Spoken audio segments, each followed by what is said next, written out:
Cullen live in 1 minute.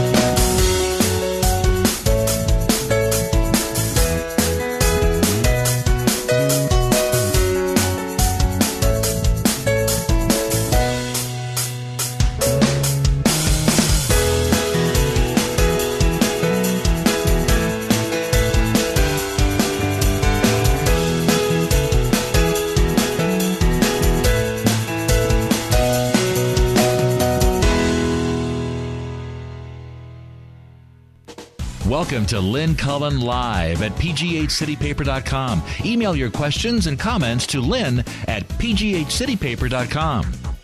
Woo! Here we are on a rainy Wednesday. It'd be the 20th of August, and this is our monthly visit from Daylee News Nuggets. Honcho. Yep, moderator. Is that the word? That's one of them. Honcho's better. Okay, I like that too. Yeah, right, moderator. Jared Day, ladies and gentlemen, who knows history upside, downside, inside, and out.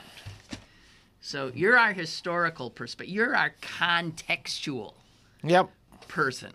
Since we blather all, all the time. And a lot of us don't have your standing in some context. Mm-hmm. All right. Well, then let's jump right in to some of it.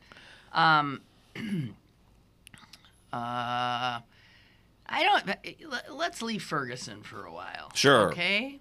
That's fine. I'm interested in a question you brought up, but not within your earshot, but about what does tragedy mean, because heaven knows the newspapers are filled with what we would define as tragedies. I mean, daily. See, but you would not. No. Okay, so no. What is tragedy? I mean, it used to be a term for a certain kind of theatrical performance. Indeed. Right, but it went beyond that. Yeah. Well, one of the things that sort of struck me about this is I believe it was the first time it really set alarms off for me is in the Trayvon Martin case. Yeah. Where that was described as a tragedy. Huh. And what bothered you about that? Is not it a tragedy when a young boy is deprived of his life while walking home to... Well, it struck me that there's certainly from his perspective... one can see that there's tragic elements to it, but I look at tragedy as it's like there's much more of a premeditation that went on there, where things. I was actually summoning forth the definition, where they talk about a tragedy, and. Here it's a lot of things dealing with drama. Yes. Okay. Right. Original. And here's one of the definitions I think that fits, at least is the closest fit. It's a lamentable, dreadful, or fatal event or affair, a calamity or a disaster, such as the tragedy of war. And while the Trayvon Martin thing is some of those things... All of those things. Yes, but the thing that sort of struck me is... You don't think it's individual? I think that when I think about tragedy, there is an incidental quality to it, to tragedy, such that you're walking across the street and you get hit by a bus. That's tragic. What about you're walking home and some racist idiot kills you? How's right. that? How's that different from getting hit by a bus? If it were a completely insane person, that would be tragic. There's a certain premeditated setup quality to it that to both Trayvon Martin and to the same degree that I see it in Ferguson, Missouri, that this was set up to happen. This wasn't some incidental thing where it was like an accident. So you think tragedy has to be something you don't see coming? Yeah. Well, where do you get that? Well, why would they call Shakespearean tragedies? Are these all? I mean, they have. Well, now when you talk about drama, here's the difference. In dramatic composition, you're dealing with it where you have a great person that's destined through a flaw of character, right, or conflict with some overpowering force, right, as fate or society to downfall or destruction. Right. That's different. Okay. So the way we use tragedy in a contemporary way, talking about news or events. What leaves out that anybody is responsible in the area of tragedy. That there's a tragic episode. Now, as I said, from so what would you call it tragedy in the news? Well, as I mentioned, none. Somebody being hit by a bus. Or, and those happen. Actually, that's the fodder for news most of the time. Is there's a fire in somebody's house due to an electrical. Yeah, that's tragic when something like that happens. People's lives end, but when you have something, this is just my own point of view on this, which is why I brought it up. Yeah, okay. There's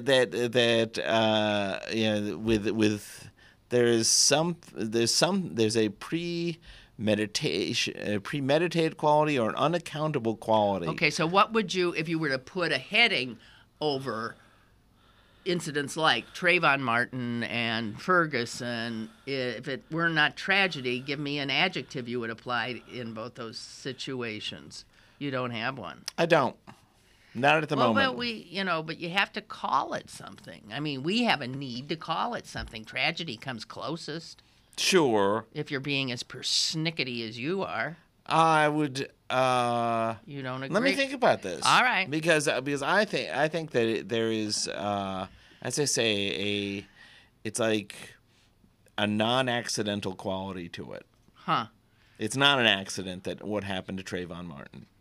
That was not an accident. What's happening in Ferguson or with the Michael Brown. Well, there's an accidental quality in that.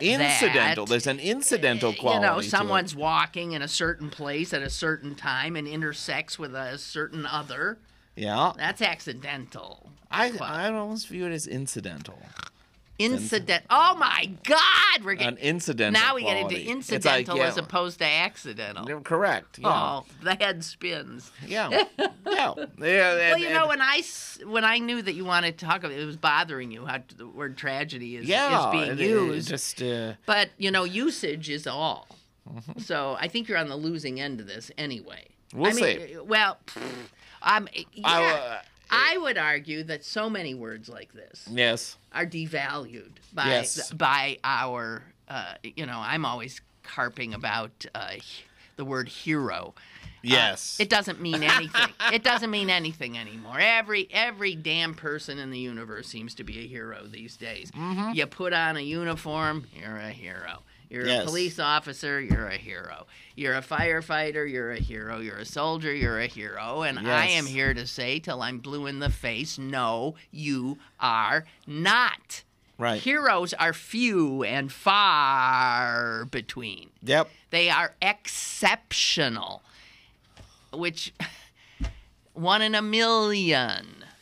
Well, otherwise, the term doesn't mean anything like that. Maybe it's the case that what's happened is an efflorescence of cowardice. Efflorescence? Of cowardice. I don't even know what that means. A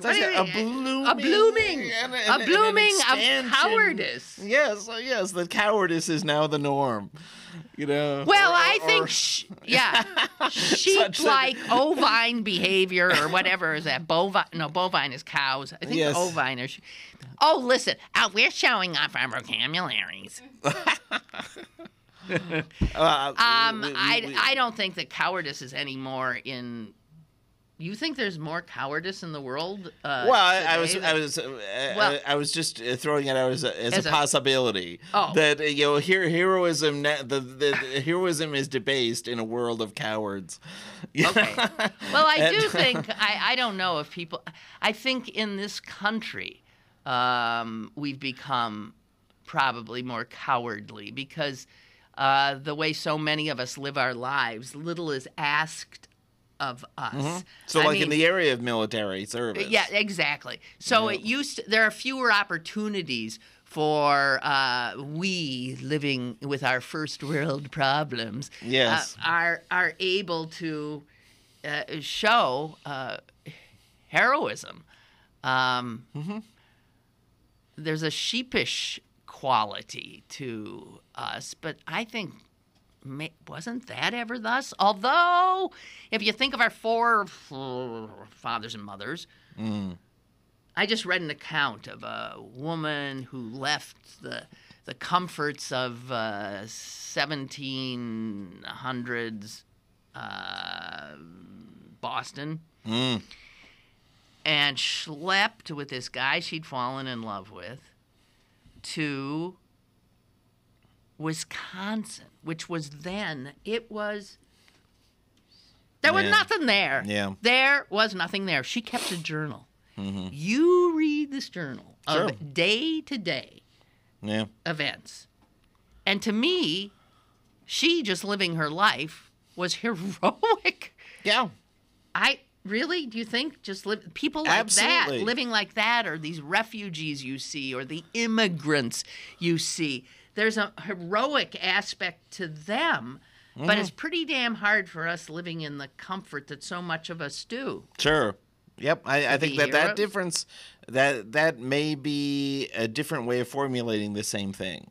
You know, that when you look back at the 19th century or earlier, especially like people who were coming from Europe to settle here or to go west, it's just like, it was... Wow, you think, what the hell? What strength? Yeah. What unbelievable indomitability? Mm-hmm. Wow. And, especially, like when you look at immigrant groups in the late 19th and early 20th century coming into urban centers and in so many ways having to deal with recreating their lives. I know. Often without knowing the language, the culture, having no buddies, no friends, having no money. Having to deal with disease and the closeness of death. Jeez. And a lot of those people didn't look like heroes, like you like to think about heroes. No. Okay, so words are funny things, and I don't know that most people do use them correctly, including myself. But this tragic thing that you brought up, I don't know. You're going to have to do more. Yeah, I'll have to come up with the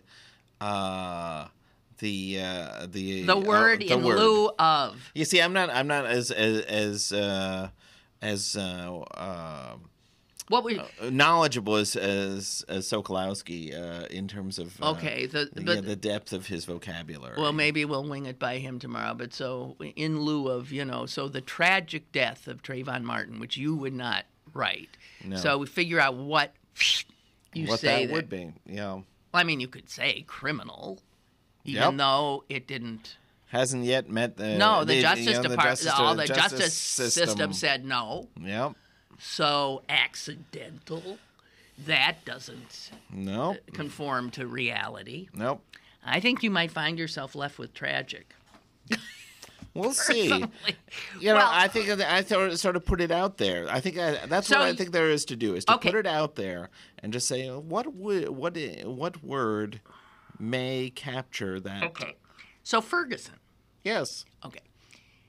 Ferguson, if I'm understanding you, you're saying this you could follow from step 1 to 2 to 3, and you can go back long before we ever heard of Ferguson. Yes. And what ended up happening to Michael Brown It was almost a fait accompli. It was predictable. It was foretold. It was inevitable. And it actually based on the reading I've been doing, it was not exceptional. It was or exceptional. Anywhere. Yeah. Or anywhere. Yeah. I mean, but these things, what is it, every 26 hours? A black man is dead at the hands of police. Yeah. And so it's like, the guy in Staten Island. These for things that are not in walking in the street. Okay, maybe copping a little thing of cigarillos. None of these rise to felonious conduct, let alone conduct that you forfeit your life for. Sure. Selling one cigarette on the corner. Except what? It's police run amok. Yeah, in a landscape where this is routine. It strikes me that one of the things that I found so interesting about what we're watching in Ferguson, it's more since the death of Michael Brown, with the rioting and the response of the police and the paramilitary stuff. I don't know if this has struck you, but as speaking as a historian looking back at the civil rights movement, it's so the behavior of the police in Ferguson so reminds me. It's like they never. Bull Connor. I know, yeah. And it's like the both the ineptitude and the sense, the different kind of moral and philosophical universe that they're coming from, such that we're at a space now, and I say this in my blog, is that it's like they say that they're trying to quell the violence and calm things down. I actually don't think that's what's happening at all. It appears that they are deliberately exacerbating it so that they can say, look what we have to deal with, this bunch of unruly black people. That's it. But you know what? That presupposes that these yokel cops in Ferguson are brilliant, are smart as hell. I think it's more total business as usual, ineptitude, and Here's why it depends on what the conversation is, and we won't know. I suspect we're not going to know the internal conversation that's going on within the police for a while. But it is that. That one of the articles that I think I posted either yesterday or the most recently involves what are the police actually thinking. And the author, doesn't have any inside sources, so to speak, but what she posited was that there is a whole world on the conservative right involved in the fear of a black insurrection. Oh, yeah. Or an urban insurrection. Right, since slavery days. I mean, this is from the slavery. Sure. Because they're thinking, are they not? And who can blame them? Look what we're doing to these people. I mean, if it were me, if it were I in that position, I would rise up. Version. That's not. This is a different version where they basically are saying that one of Obama's secret agenda items has been to have. No, it is to have whites be in subjugation to minorities. All right, but this is all right. This is like more lunatic paranoia. Yes. Alternative universe crapola. Yes. But it is. You're saying the universe that an awful lot of people live in. Yes. A lot of people. And it remains to be seen whether the police in Ferguson have been occupying. But you wouldn't have to have everybody occupying that universe there to actually have, commanders or individuals buy enough into that worldview to have something like this. Okay, but what I want to keep iterating is that when we keep saying Ferguson, this story could be unfolding Here. Right here, and it could be happening in Cincinnati and in Cleveland and in Topeka and every city in this country. I don't want us to feel or get our noses in the air as we look down at Ferguson. Sure. This is America that we are looking at. Yeah. I think. And I had a thought that I wanted to wing by you. Damn it. Oh, last night I understand. And I don't watch local news, so how did I hear this? Maybe it was on. Oh, yes, it was on a little bit. And there was a demonstration here. Yeah. Are you aware of this in East Liberty? Did not hear about that. This happened very quickly, arranged via social media. And in regard to the young man here, and the paper didn't really cover this today, who was shot by police here. In East Liberty? No, I think this was on the north side, and he's now paralyzed. Yeah. It was the same kind of thing where the police say he was threatening them and blah, blah, blah. And a lot of people who have looked at this say this was like really bad police work that resulted in this young black man who lives amongst us now unable to use his legs. Sure. And there was a group, I've seen variously 50 people, 100 people, who took to the street, North Highland Avenue, which is sort in my neck of the woods, and were doing the same thing. Yeah. Don't shoot, hands up, Sure. don't shoot. And he was there, and they were trying to alert us to the fact that, hey, guys, stop looking at Ferguson. We got something right here that has not garnered this attention, and I'm sure this could happen in any other community. But there was an interview by one woman on the news that I saw who was a participant who said things got very tense. The police did come and said that they were blocking part of the traffic and get the hell off.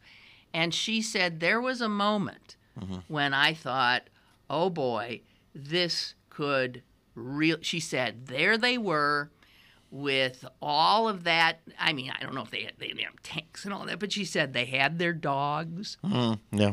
The dogs were there, the this were there, the blah, blah, blah. And I'm thinking, well, you said Bull Connor.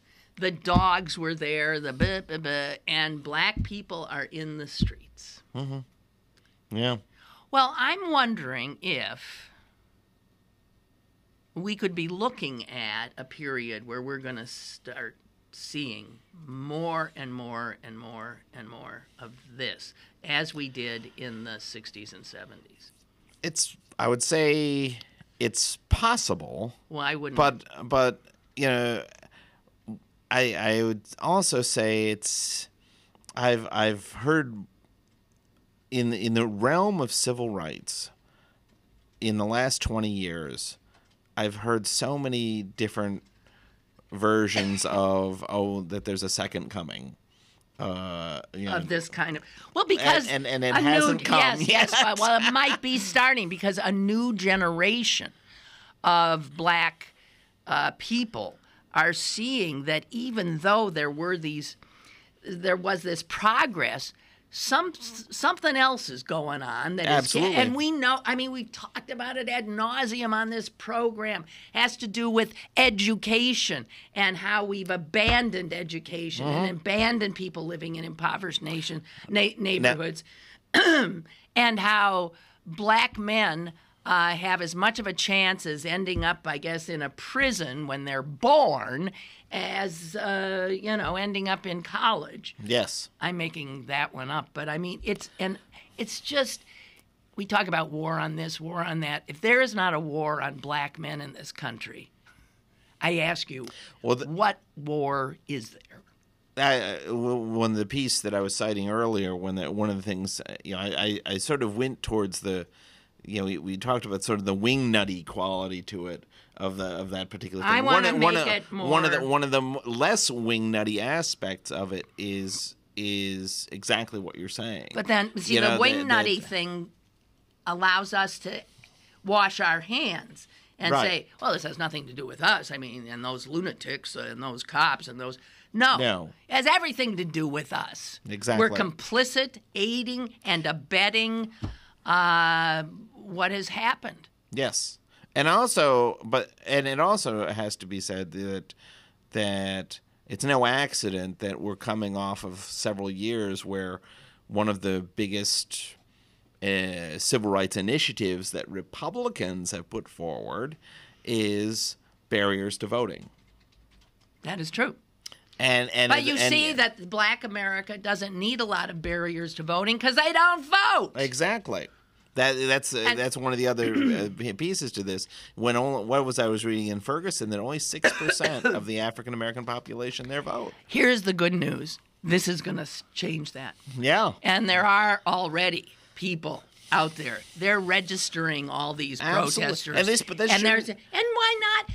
I mean, get this white power structure out. The next election, start the process, get them out. That's all there is to say. If that educates another generation to the power that so many of their grandparents maybe died for, risked their lives for. Yeah. Yep, I totally That's agree. possible good news. Yeah, but it can't just happen in Ferguson. And I think that it has to happen everywhere, and and especially in those communities where you have that anything even resembling that disproportionate racial breakdown. Yeah, it's just it's just incredible. Oh boy, Ray disagrees with you on tragedy. Oh, okay. Okay, here we go. Although I believe I understand what your guest, that's me, Jared, is saying, I must respectfully disagree.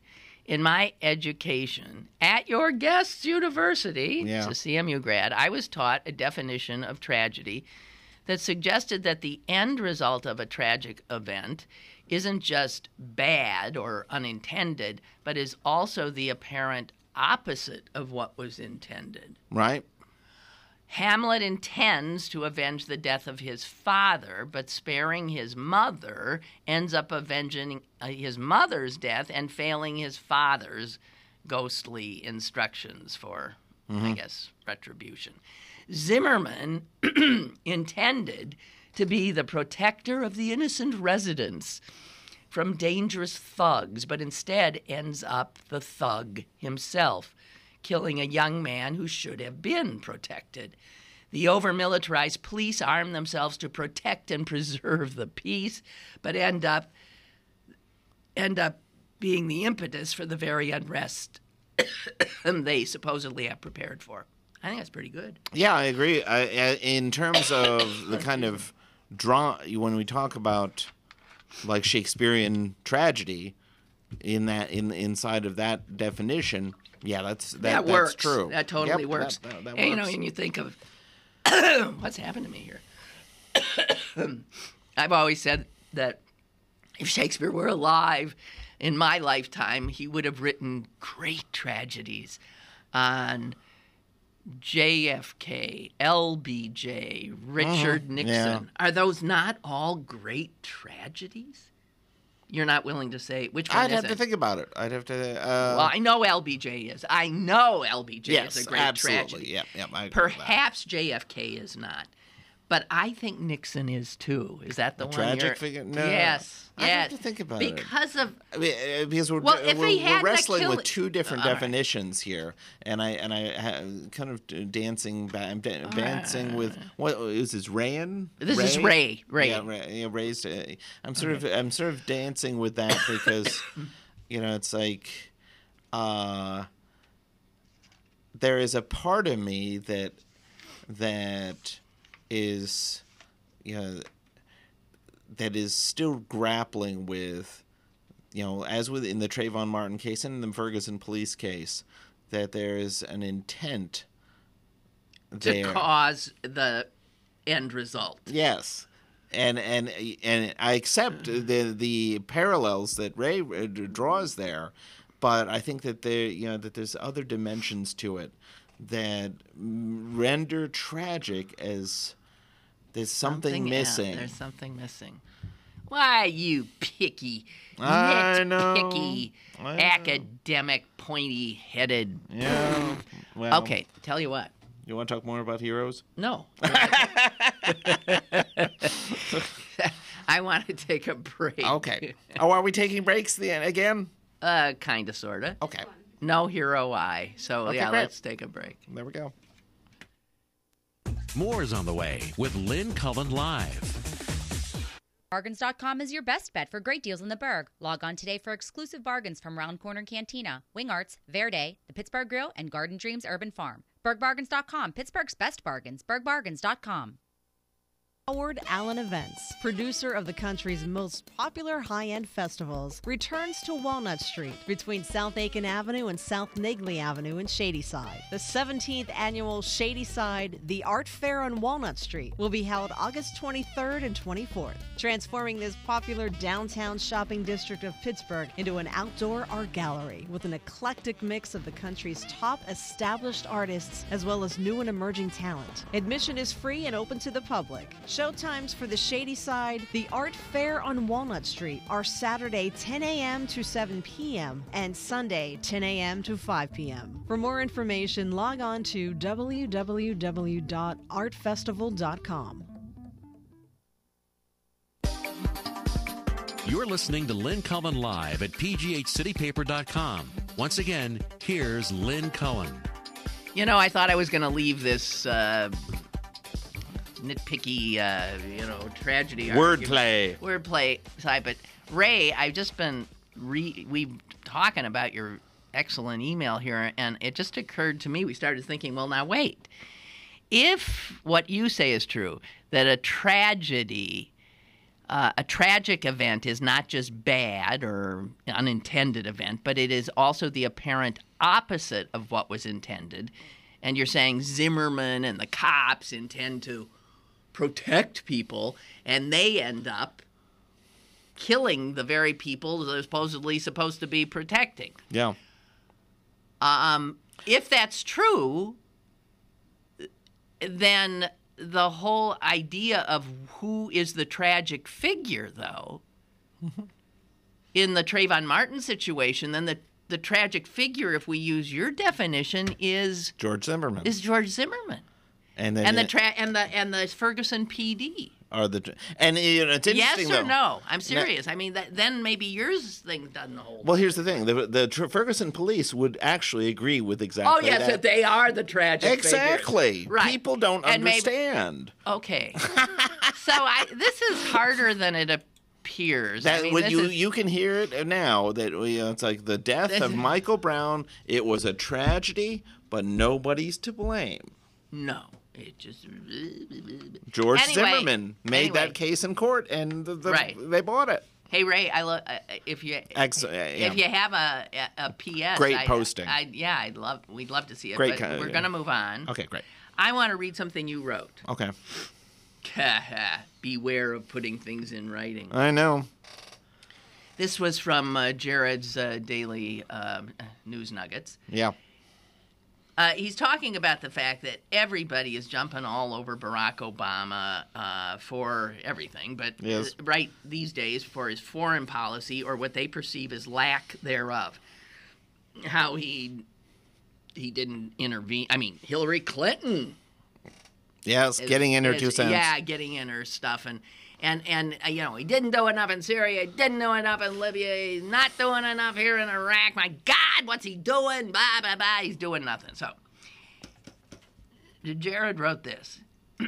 In much of this criticism, there is a phenomenon operating in the background that goes unmentioned. And this is interesting. Mm-hmm. The opinion pages, the editorial boards of the large circulation dailies that matter, the New York Times, the Washington Post, you name CNN. it. CNN. These are either liberal internationalist in their perspective or neoconservative, meaning they all have a bias for action, for doing dramatic things to make the world a better place. Asserting power. Asserting American exceptionalism and power. Yeah. Realism, on the other hand, which has a sturdier pedigree, that's your point, going all the way back to Thucydides, in the history of the Peloponnesian War, encapsulates how much people in government and in business actually think, but it has relatively few followers in the major media. Now, the media should be realists because they're supposed to be reporting on what's happening, which would be defined as reality. Here's what's happening. You're saying they're not realists, and realism counsels caution, because if you have a bias for action, this can often lead to unintended consequences, consequently maybe tragedy and disaster. Because Obama has had, until this recent Iraq crisis, a bias for inaction. The major media simply, you say, hate him. In the area of foreign policy, They think he's just screwing up left and right. Yes. Because his bias is, let's just see what happens here and blah, blah, blah, blah, blah. One of the things that he appreciates, at least in my reading of it, is that no matter, as the country that has the largest military and can project power, as Afghanistan demonstrates, you can project that power anywhere. Okay, just anywhere. Yeah, to what effect? Exactly, but there is, I don't know what analogy, the police, the global policeman or the global security guard or whatever the heck kind of analogy you want to use. If you're the only one with a gun and a billy club, people are going to look for you, and doing something and doing nothing are both have consequences. That's right, and they're both potentially proper reactions. Yeah, absolutely. Depending on the situation. And but like people like John McCain, Lindsey Graham, and you're saying most major media, because they thrive on conflict, they need it to get you to buy their papers or listen to their newscasts. Yes. Do not think doing nothing is an option. Well, it is when we look at those two schools of thought, the liberal internationalists and the neoconservatives. Between those two groups, they've dominated American foreign policy, what is called the foreign policy establishment or defense policy establishment. That's who has been running. And that's who's there then. That's who all the civil servants all the people reporters talk to. There is virtually no. I remember what was it, 10 or 15 years ago, Pat Buchanan of all people. God. I know. Yeah, thank God he's gotten older and really and can't. He's not as around as much as he used to be. But one of the things that he got very right about was in the area of foreign policy, the idea that the United States, that there's both sides to that. That intervening has costs, not intervening has costs, and you really, the U.S.'s predisposition to go anywhere, and intercede almost anywhere. But the people of the United States, the people of the United States are getting a lot more, because they've seen how intervention seems to only exacerbate situations. That's one of the key pieces that was brought forward in that particular article, is the fact that Obama is right with the American. People. Yeah, exactly. He is. That there is no hunger out there in the country right now to go into Syria, it's like, or into Ukraine, or so many other troubled spots. It's just like, it's almost like that the American people learned lessons that neither branch of the foreign policy establishment learned. They're still operating from 10, 15, 20 years ago. and it's breathtaking. Yeah. And it also leaves it that the things that Obama actually is doing and accomplishing are going largely unheralded. So that explains this. So, wow, poor Obama. So you would think that the New York Times and the Washington Post would be saying good thing. They're considered. Fred Hyatt, the head of the editorial board at Washington Post, is a classic. Well, he's a conservative. Yeah, exactly. But not the New York. He's a neoconservative, and it's like, and the idea that there isn't a huge pool of, I don't even know what we would call them, liberal cautionists, I don't know, out there that have any liberal panty waists. That is how they would be perceived. I don't know what you even call them. See, liberals, they have almost no say in the and that's why Hillary Clinton, she says the things that she says, and it's given so much significance. It's like, well, it's easy to no longer being a player in the game to say things when you're positioning yourself to run for an elected office. I think it was not one of Hillary's wiser moments if she's bracing herself to run for president. Because I don't get that there's any more mood amongst Democrats now than there was in 2008 for a more interventionist foreign policy. Yeah, she's scaring me right now, and I'm starting, and I'm thinking, oh no. I'm the exact same reaction. No, I gotta, I'm gonna vote for her, I guess, but oh no, I'm not gonna be real happy. Yes. I don't think I'm gonna. Anyway, speaking of that, strange bedfellows. Yes. Right after Ferguson happened, one of the first things I read, and I was nodding my head to the whole time, was written by Rand Paul. Oh, yes? Okay. Okay. And I thought, oh, wow. So in this country that's always so divided, this is interesting. Yeah. And I had a guy who identified himself as a Tea Partier. Really? Call the show. And the two of us were like, so this is sort of interesting. Yes. The left, the ACLU, and the Tea Party. Yes. In agreement. Yes. What could this lead to anything good, or is this just a transitory event that shows that there's some common ground? I think there is some common ground. I loathe to speculate too deeply on on the Tea Party folks and the libertarian, not so much the libertarian, but the Tea Party people who are. Well, what he said is we have fear of government overstepping. Yes. There it is. And it's true. There it is. But the roots of that are in their fear of Obama and the Justice Department and helicopters from the Center for Disease Control. You know what? And somebody pointed out that when it comes to the defiance of the law, if you look at Ferguson, you defy the law in Ferguson, and you're a black guy, you get shot.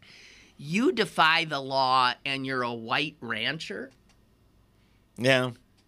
The government goes, yeah, we'll go away. All right, we'll leave. We'll leave. Yeah. And so there are different consequences for defiance of government and law. Yep. The rich can regularly go like this to government.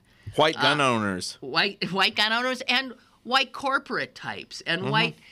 So, and I don't know if the Tea Party crowd quite understands that this is a different story when we're talking about African Americans or brown people. I think one of the key pieces to it is something that was discovered back in the 50s. That I think social media and new technology is transforming or bringing to the fore again is back in the 50s. What made the bus boycott that Martin Luther King led so effective was the fact that TV cameras could come and film both what was going on from the African American perspective and seeing what the local response was, and then of course when things escalated in places like Montgomery and other places, that it's just like you can't. It almost speaks for itself. That's what's right. going on. Speaks for itself. And so now with the new social media, it's like there's this push now on to have cop cams. With that, it's like, and if the cops aren't doing anything wrong, why would they not want cop cams? Exactly. If the cop cams can show, in fact, that what the police are saying did in fact happen, absolutely, then they're off scot-free. Having every cop have to have at all times a camera showing what's going on in his life. It is a no-brainer. Yep. It's a no-brainer. That's it. And that technology is there now. And so it's like they can do it. And this will take this will show that sometimes the cops are in fact right. They're telling the truth. Mm-hmm. And sometimes the cops are lying through their teeth. Another dimension, I emailed this to you, I think, when you were talking about it earlier in the week. But I didn't see it till after. The idea that with all of this anti-terrorism hardware that is now available to the police, that it's like the folks from Ferguson have been using that. Like, boy, they're just busting it out all over the place.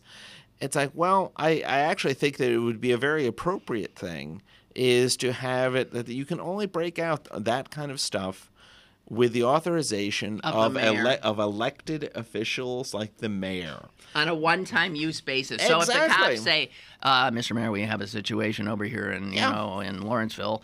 We want to bring the SWAT team in. And then the mayor would look at it and think, can't you just knock on the door? Yeah, exactly. Because that's what's missing in both Ferguson and so many of the other cases is the fact that there are no elected officials that are accountable to anybody there. That's true. And if they were, it would be different. Yeah, absolutely. The responses would be different. Oh, my God. So what else? Let me think. Shall we do something lighter? Sure. What is this thing that you said? I do not want to talk about Rick Perry. That's fine. I don't. And I also don't know that indictment's going anywhere, and I'm not interested. I'm not. I think that it. Well, do you want to talk about it? No, I don't. I don't. I refuse to talk about it. Okay. We should note that Luke Ravenstahl is apparently off the hook. Yes. That happened yesterday. That's why he was smiling so much yesterday at the funeral. What did I know? Yes. Happy day. Happy day. Well, good. He should go on with the rest of his life. The happiness for him is that this opens up that he can run again. That if he had been found guilty, that would have been it for Luke Ravenstahl. Here's my sense of him. He doesn't want to run again. You don't think so? Well, he could have a cushy job in the state legislature. I don't think he wants to run the city again. No, he didn't like it. Okay, I'll take your word for it. I don't. It was a pain in the neck. Okay. I think. Well, let me say this: that he can run, maybe not mayor, but for some other elected office. Yeah. That he can do. That he can do that, and I think that's what the UPMC lawsuit was about. When he originally filed that thing, he knew that was going nowhere, and yet he did it as kind of to sort of lay some foundation amongst liberal critics of UPMC, and then now he's off the hook with this. His political career is fully intact and he can do whatever he wants. Okay. Yes. You said, what is this thing that you're on about? Did you see the plane in England? It was in the UK. Carrying 50 passengers. I missed this. That made a very bumpy, scary landing. No one got hurt. I heard about it. The reason was that the pilot, it was terribly turbulent weather. The pilot's prosthetic arm I heard about this. Had detached from his body. Yes. So you had a one-arm pilot, and I can't believe there wasn't a co-pilot. I don't know. And it took him a while to notice. Okay, but so when I heard, wait a minute, in this country, a guy who had a prosthetic arm would not be, I think, allowed to fly a plane. That's my guess. Don't know. Well, if it's going to detach at certain moments when you...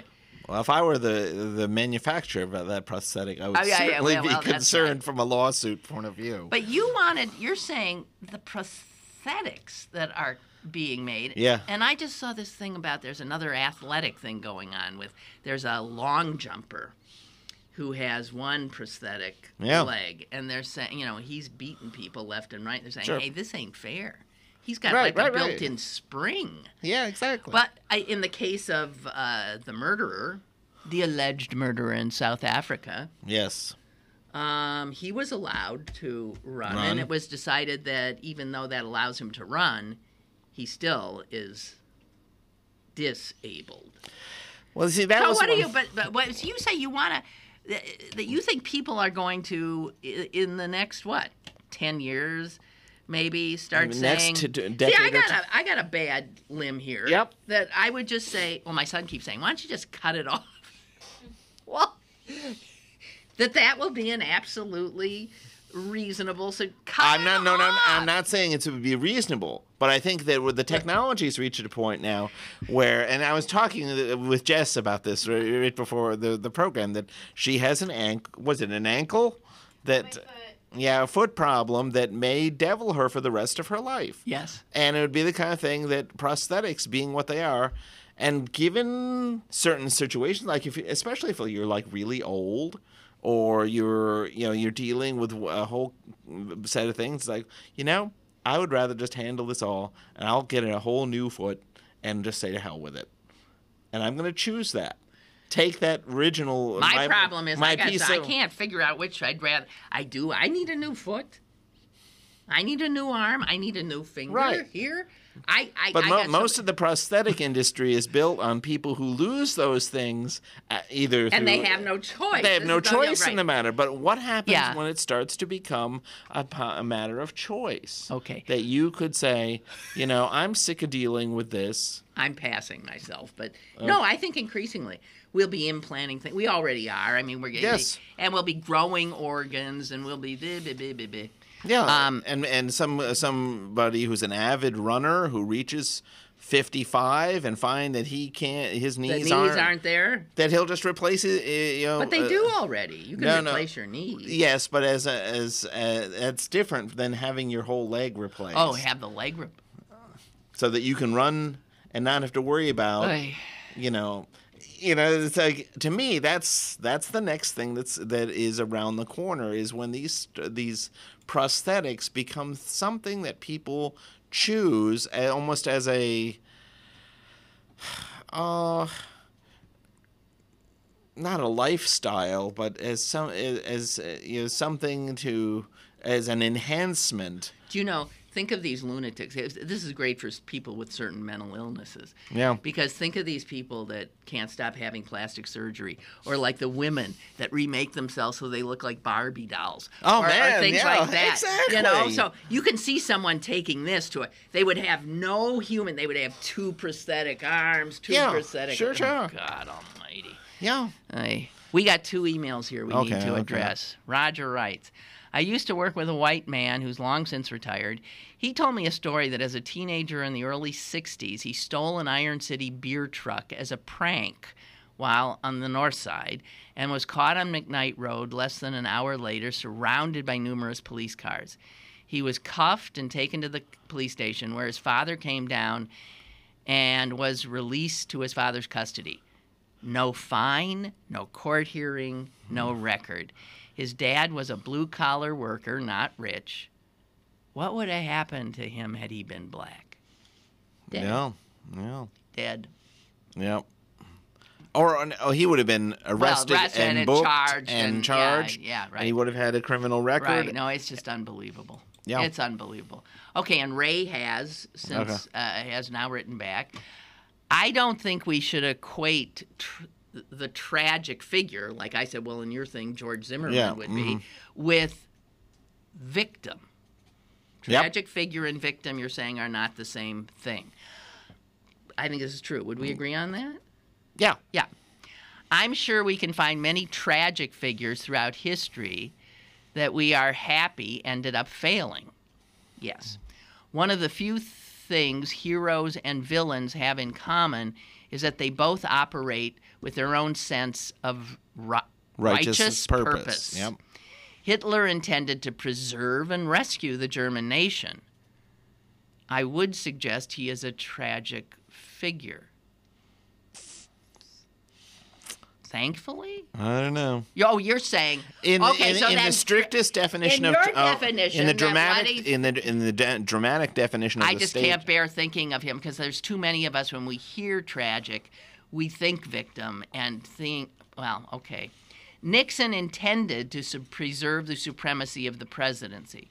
Churchill and the evil English handed over their imperialism to the United States after World War. He hates the English. He's Irish. Oh, okay.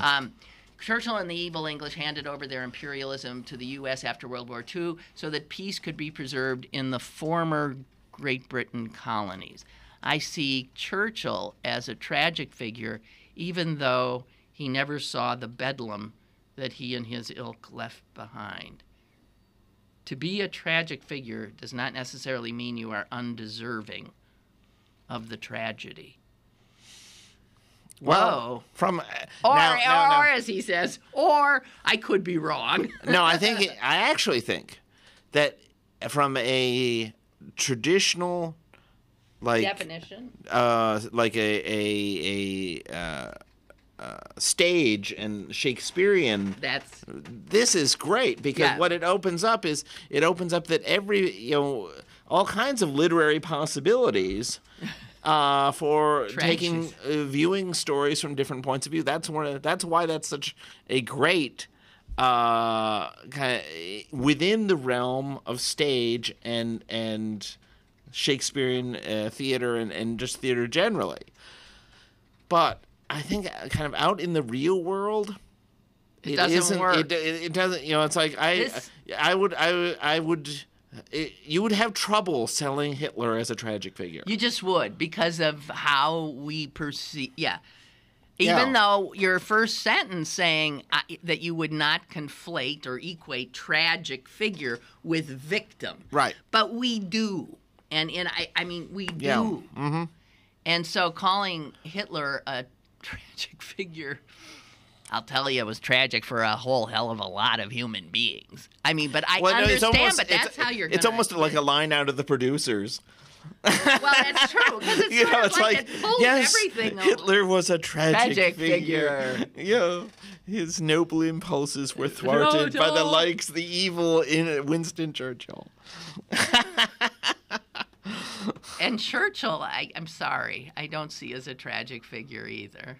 Right. I find Nixon might be able to. Maybe. I think Nixon is. Nixon has elements of tragic to him. But Churchill, I'm sorry. I know you have you're seeing it through this lens of extraordinary animus toward the British and their imperialism. But yeah, the element that I still, and I haven't yet found the language to capture it, is the issue of accountability. That defining Hitler as a tragic figure, where it misses in the real world is a sense of being accountable for what you inflict on others. And, that in the strictest dramaturgical language, Hitler can be as much a tragic figure as anybody else. But, like, out in the real world, I'm not so sure. You'd have a lot of trouble selling that. Yeah. Wow. Stalin as a tragic figure. Oh. I know. It's just... The tragedy of Pol Pot. Yes. Idi Amin. Yes. What a tragedy. Genghis Khan. Yes. Yep. Aw. He died too soon. So I can see, this kind of thing, a bunch of intellectual types who love kind of going back. You could go back and forth on this. If you were a playwright, this is a great definition. If I were writing, I would love to sit down with Ray and do a screenplay or something like that. Because you really can reframe storylines that everybody takes for granted in ways that are somewhat compelling. Exactly right. But of course, you risk when your play goes on stage and being a one-nighter. Or being the producers. Yeah, exactly. But that was a hit. Well, so maybe you have to add music. There you go. I don't know. Yes. Well, this was more intellectual than our usual. I hope we didn't put. I have to run some of this off. past Tom Sokolowski to see what his vocabulary can come up with. All right. Oh, and I just want to note the passing of Don Pardo. Oh. Now, was it on Jeopardy? They always said the reason I know that name is thank you, Don Pardo. Thank you, friends. Who always said that? That was on a quiz show. Who said that? I don't remember that. Don Pardo, who did introduced the Saturday Night Live people. He died at 96. I did hear about that. Yeah. And everybody who was ever on that show say they just waited to hear Don Pardo say their names because he was. But I'm just remembering him more from some old quiz show or game show in which the host. What's my line? I don't think so. To tell the truth? The host would then say, "Thank you, Don Pardo." I heard that. Friends. I heard that brought up in his obituary. I guess really? it was yesterday. Yeah, and I forget where, but Who was it? Yeah, I can't remember now. Well, a million of you are going to tell me soon. One other thing I wanted to put in, and that is later today. I'm going to be doing one of your things. lecture series. Okay. I'm doing a lecture series. It's 2 sessions on World War I and the shaping of the 20th century. It's August. It's 100 years ago. The Guns of August. That's it. And at Longwood at Oakmont, I'm going to be having session 1 today at 2 o'clock, and then session 2 is on Friday at 2 o'clock. And Anybody can come. If you're into that, go for it. Can't Yep. believe no one's telling me thank you. Well, I'll get it. Do you want? Yeah, who did it? He was on a bunch. He did The Price is Right. Okay, The Price is Right. Jackpot. Jeopardy. 3 on a Mat. Winning Street. Okay, it was the first one was what? Price is Right. I never watched The Price is Right. What was the next one? Jackpot. Never watched it. What's the next one? Jeopardy. Has to be Jeopardy then. Okay. Because I still watch Jeopardy. There you go. Thank you, Don Pardo. Thank you, friends. Very great. And thank you, Don Pardo. Seriously. He was still working up until last year. He was 95. Holy cow. His voice was still that incredible. Wow. Hey. I remember Johnny Olson. Oh, my God. Yep. He is long gone. Yeah. Well, thank you, Jared Day. And thank you, friends. And you will be back in a month. We'll have to see. We'll have to see about that. I might have to do the. We'll see. Well, we will see. Okay. As for me, I will be back tomorrow, and Sokolowski, aforementioned, shall be joining me. Have a good day.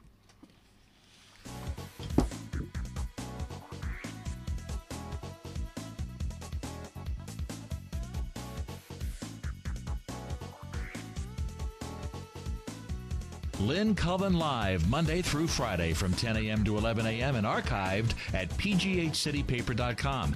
The opinions expressed on Lynn Cullen Live are those of the host and do not necessarily reflect the viewpoints of Pittsburgh City Paper, Steel City Media, and its advertisers.